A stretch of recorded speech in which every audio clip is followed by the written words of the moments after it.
Olá, aqui quem fala é o Davi e seja muito bem-vindo a este humilde canal. Se você já é inscrito, meu irmão, muito obrigado pela sua audiência. É por você e com sua ajuda, inclusive, que a gente continua aqui. E você que está chegando agora, meu caro irmão, escuta aí o nosso vídeo, preste atenção. Caso você goste, vamos ficar muito felizes em ter você aqui como mais um inscrito, porque na verdade isso aqui é uma grande família. Hoje a gente vai ver, família, como essa nossa mídia, principalmente a mídia brasileira, ela pode ser podre, ela pode ser tóxica. Relembrando um caso aqui que aconteceu em 1996, mas que finalmente, pelo menos daquela vez, a rede podre foi punida em bastante dinheiro. A gente vai ver isso aqui.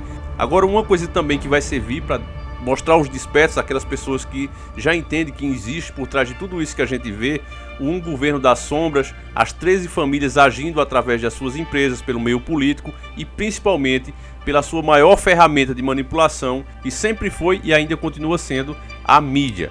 Você vai ver que apesar de elas trabalharem na mesma causa pró-nova ordem mundial, horas ou outras elas se desentendem, elas acabam revelando a verdade. Muitas vezes pelo interesse próprio, muitas vezes pelo jogo também, aquele jogo que a gente vê muito em filme, né? Onde o cara é preso e vem um policial bonzinho e vem um policial mau. Na verdade os dois têm o mesmo objetivo, que é arrancar a informação daquele preso no caso. Então quando você vê o sistema fazendo isso, você pode entender também da mesma coisa, que é tudo um jogo. Então ora eles se atacam e mostram a verdade pelo povo, muitas vezes pela própria causa, muitas vezes pelo próprio interesse que cada um tem no momento. No final das contas, quem sabe verdadeiramente os planos da elite é a própria elite. Os que estão abaixo nos degraus da pirâmide são apenas ferramentas e nada mais do que isso. E quando eles saem da linha, eles são substituídos sem pensar duas vezes. Eles não têm piedade uns com os outros, eles não têm compaixão, não têm amor. Eles agem em prol da causa. Serviu a causa, continua crescendo. Não serviu, logo é substituído. São como os tijolos. Quando um tijolo naquela pirâmide apresenta falhas, apresenta sinais de cansaço, eles logo são substituídos. Já tem milhares de outros tijolos brigando entre si para substituir aquele que vai sair do cargo. Então é a mesma coisa com a mídia, com o meio político e com as empresas. É cobra engolindo cobra. Mas vamos ler aqui a matéria para você lembrar desse caso deplorável que a Rede Podre fez, quando ela levou um menino de apenas 15 anos, um rapaz com problemas inclusive mentais, com uma doença muito séria que impede até que ele cresça, foi levado para o programa do Fausto Silva, o Domingão do Faustão, né, o programa de maior audiência da Rede Podre na época, mas que vinha sendo ameaçado pelo outro programa tão podre quanto, que era o Domingo Legal. E aí, no desespero pela audiência, eles levaram o menino lá e para piorar a situação, família, você vê, o menino tinha problemas mentais, ele não sabia fazer os passos do cantor latino, que também participou de tudo aquilo, ele não sabia fazer o passo, mas mesmo assim ficou tentando ali. E ainda por cima acharam um pouco, né, esse papel ridículo que fizeram. E ainda levaram outros humoristas, se eu não me engano era o Café com Bobagem, se eu não me engano, não sei de certeza porque é um caso muito antigo. Mas levaram esses humoristas para ficarem fazendo piadinhas sem graças com o menino, uma coisa realmente deplorável. Eles conseguiram remover a maioria dos vídeos que tinha na internet mostrando esses fatos, mas nós estamos aqui para mostrar o que aconteceu. Então, como não há tempo a perder, pega agora mesmo a coxinha assada no óleo de coco e vamos iniciar o nosso quadro.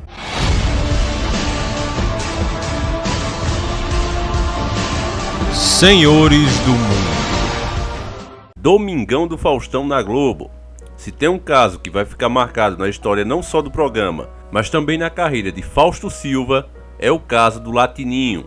Em 1996, o programa da Globo travava uma verdadeira batalha contra o Domingo Legal do Gugu, em busca de audiência. A cada domingo, um tentava superar o outro, e parecia que não existiam limites, era o chamado fazer o que for preciso para ganhar. Houve um período no final deste mesmo ano que Gugu vinha conseguindo uma série de vitórias, o que àquela altura era considerado inadmissível. A data foi 8 de setembro de 1996.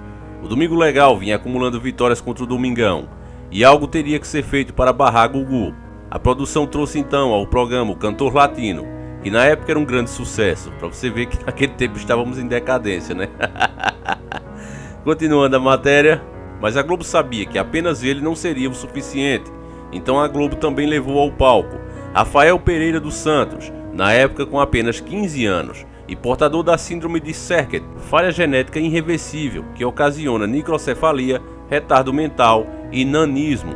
O garoto de apenas 87 centímetros surgiu diante das câmeras, caracterizado como latino, e logo ganhou o apelido de Latininho. Rafael dançava no palco junto com o cantor, mas não entendia nada do que estava acontecendo ao seu redor. Estava totalmente inocente, que ele estava ali apenas para ser ridicularizado. Faustão, por algum motivo, insistia em dizer: esta fera foi descoberta pelo Zezé de Camargo e Luciano, Latininho, muito provavelmente apenas para palhaçar e aparecer em cima do pobre garoto, que estava ali com muita dificuldade tentando dançar como um latino. Chegaram até colocar o moleque no colo do caçulinha. Apesar de a gente hoje olhar isso com ar de desprezo e ficarmos revoltados pela impunidade, pois pelo nosso ponto de vista esse pessoal deveria ter sido preso. Mas isso é querer demais no Brasil. Mas eu tenho uma boa notícia para vocês. Aguente só mais um pouquinho. Mesmo com tudo isso acontecendo, a Globo atingiu seu objetivo e teve um pico de 30 pontos de audiência, conseguindo assim vencer o Gugu. Foi uma verdadeira festa na Globo, conseguiram a vitória, mas ela não durou muito tempo. No dia seguinte, a repercussão foi a pior possível para a emissora.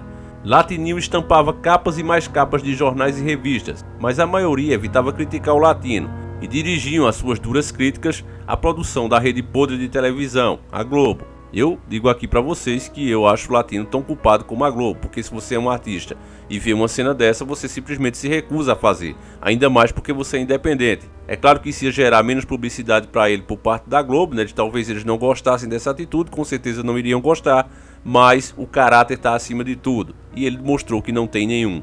Continuando, a revista Veja, por exemplo, tinha na capa o título Mundo Cão na TV, até onde vai a apelação? Com a repercussão negativa por parte da imprensa, a revolta do público só aumentou.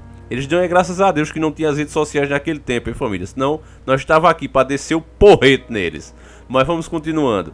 A partir daquele momento, a Globo começava a ser acusada de exploração. Tinha que ser uma matéria da mídia, né, família? Olha aí o que eu falo para vocês. O fato existe, mas eles dão aquela amenizada. A Globo começava a ser acusada de exploração. Ela sempre foi, sempre foi. Mas continuando, a Globo continuava a ser acusada de exploração e humilhação contra Rafael.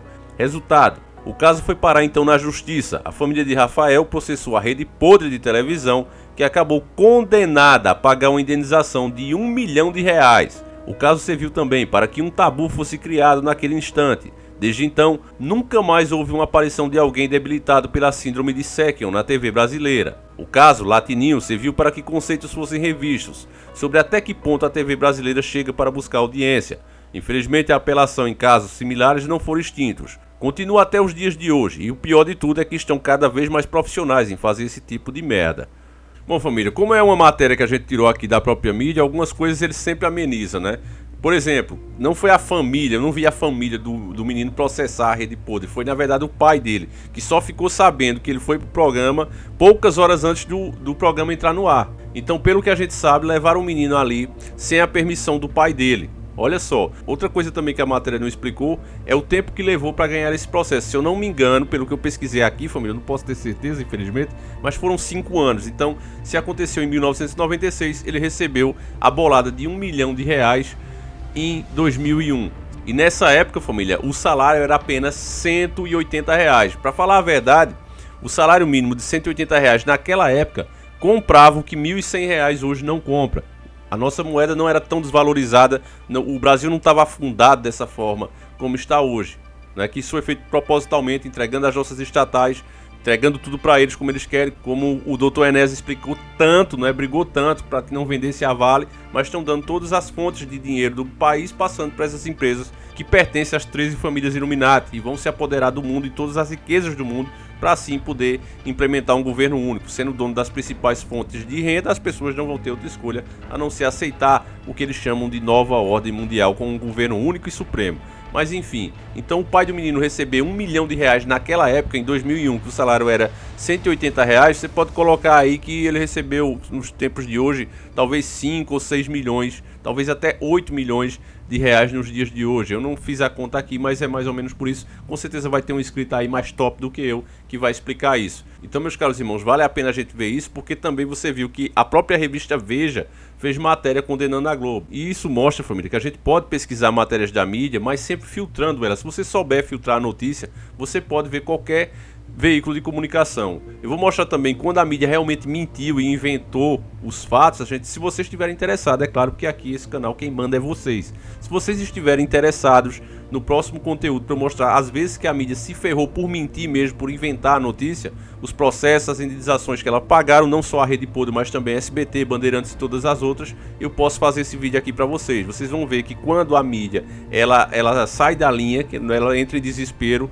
às vezes por interesse próprio ou até para servir a elite, ela é duramente punida posteriormente. Você vai ver isso no nosso vídeo, se vocês quiserem que eu faça, tá certo, meus caros irmãos? Então que fica aí a lição e que vocês vejam que, talvez até por ordem do Criador, eu acredito nisso, que eles não podem fazer nada sem dar a mínima chance do povo se defender. Então sempre vai ter um lado falando a verdade ou mostrando algo mais perto da verdade. Você sabendo filtrar, você pode entender isso e descobrir os fatos. E para finalizar, meus caros irmãos, ainda falando sobre o menino, depois que eles receberam a indenização de R$1 milhão, não se sabe o que aconteceu com eles. Se eles viajaram para outro país ou não, se ainda continuam por aí. Principalmente sobre o menino a gente não sabe de nada. É provável que eles tenham se mudado, é provável que eles queiram realmente não ser alvo de notícias, até pelo valor que eles receberam na época, um valor muito grande, né, família? E você sabe que no Brasil um dos pontos mais fracos que a gente tem é a segurança pública. Então a pessoa humilde recebe um valor desse, com certeza ela não vai querer exposição. Então acredito que é por causa disso que a gente não saiba de notícia dele. Mas com certeza deve estar bem, né, família? Apesar do trauma que ele passou ali, né?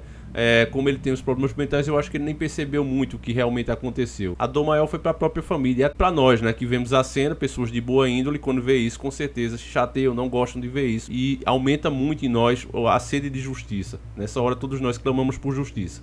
Então é isso, meus caros irmãos. Agora sim, o vídeo vai ficando por aqui. Eu agradeço a você que assistiu. Por favor, deixa o seu like, tá certo? Porque isso ajuda muito o canal. Se você gostou da matéria e não era inscrito, por favor, irmão, se inscreve aí, dá uma força, se une aí com a gente. Porque eu acredito que a única coisa que pode parar o plano da elite é a conscientização da população. Porque aí quando eles vierem propondo as coisas que eles fazem por etapa, não vem tudo de uma vez, nós podemos rebater cada proposta. E quando a gente pede justiça num caso desse, você não tenha dúvida que isso vai inibir que isso aconteça outra vez. Então, meu caro irmão, nosso trabalho aqui eu acho que se baseia mais nisso. Quem é mais inscrito mais antigo sabe. Se você gostou desse conteúdo, eu peço humildemente que você deixe o seu like, isso ajuda muito o canal. Faça o seu comentário, é importante a gente saber o seu ponto de vista sobre isso. Você acha que R$1 milhão é pouco? Você acha que alguém deveria parar na cadeia por fazer um ato lamentável desse? Eu com certeza concordo com você. Mas a gente sabe que no Brasil isso é difícil, né? Uma emissora, um monstro como a Rede Podre já pagar uma indenização dessa, já é um ganho muito grande. Você vê que não é muito comum, né, a gente noticiar esse tipo de coisa.